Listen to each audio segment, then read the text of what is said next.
Muli na. So, isang malaking pribilehiyo na ako po ay magsasalita po sa oras na ito. Ako po ay nagagalak dahil nagkaroon po ng katuparan po yung pangarap ko. Sabi ko, Panginoon, sabi ko, naging pastor na ako. Ang pangarap ko ay makarating ako doon sa aking bayang Sinilangan na lahat po ng mga kamag-anak namin o mga kamag-anak po namin ay maidulog po sa Panginoon na katulad ng pagkuha po niyo sa amin. So, papasalamat po ako dahil talagang instant na talagang, pero maraming pang taon bago natupad po ito. Dahil, yun nga, yung tita ko sabi niya, anak, pastor ka na pala. Natuwa po siya na naging pastor ako kasi sa mga kamag-anak, kaya ako lang ata yung nakita ng pastor na talagang naglilingkod po sa Panginoon. So, naganap po siya. So, sabi niya, total, pastor ka, hayo tayo. Punta tayo doon sa bayan natin. Sige tita, sabi ko. So, ano ba, puro plano. Pero on that time, na nangyari na po, eto na po, na meron palang mission dito sa Pangasinan, nabalitaan ko, yung aming head pastor namin po siya sa pananampalataya, si Pastor Pio Santos. Sabi, Pastor, sabi ko, ano pala kayo sa Pangasinan? Oo. Yung tita ko ay talagang willing siya na magkaroon ng ano sa kanyang dito sa tahanan ito. Sabi ko, talaga ba? O sige, pinunta ko ang tita, sabi ko, Tita Globe, sa opisina niya, tita, sabi ko, pupunta kami dito. Kasama ko po yung mga pastor na kasamahan po namin.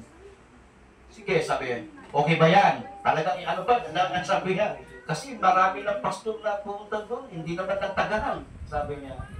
Tita, ayaw ko magsalita ng tapos. Makikita nyo na lang.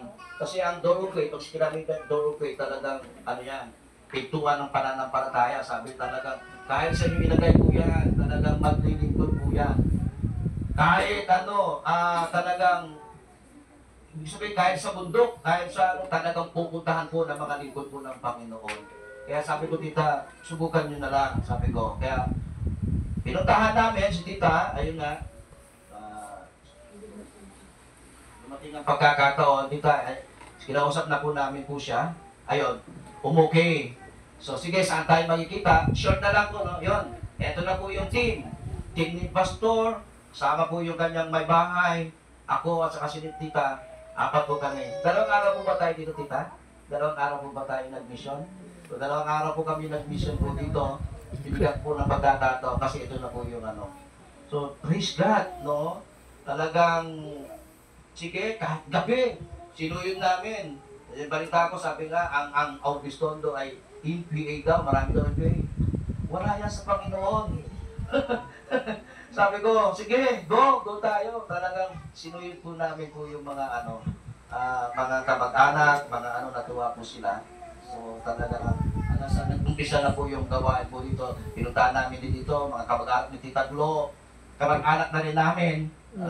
Ganun din, lahat. Pero 1/4 lang yung pinuntahan po namin kasi konti lang po yung oras. No?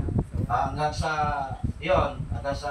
si Pastor Pio, talagang siya ang inilagay po dito. Pinatunayan na siya po yung tumayo na muna dito. Hanggang sa dumating po yung pagkakataon, eto na, inilagay niya na po yung aking classmate, si Pastor Joshua. Si Pastor Joshua po, classmate ko po yan. Talagang matigisin po yan. Talagang, ibang klase po ang pananampalataya po yan. Mati. Subok ko po yan kasi, nung panahon na yan, nung classmate ko po yan, si Pastor Joshua, kahit walang baon po yan, talagang pumapasok po yan. Bisa sabi ko, umiinom ako, yung iniinom ako, sabi niya, Pastor, pwede po ba? Ayaw ko na, nahihiya ko na ibigay ko yun, kaya binilan ko na lang po siya. Siguro sabi ko, itong batang ito, sabi ko, hindi ko pa siya kilala na siya pala anak ko ni Pastor Pio. So talagang nakita ko po yung pag-itiis ng batang ito. Sabi ko sa isip-isip ko, itong batang ito, Balang araw magagamit ito sa gawain po sa Panginoon. Amen. Amen. Kaya yung po short story na lang po yun. Kasi mahaba, meron po tayong ibinigay na mensahe po ng Panginoon. Yung tema po natin. Ito po, sabi po doon, tayo po tayong lahat at buksan po natin ang unang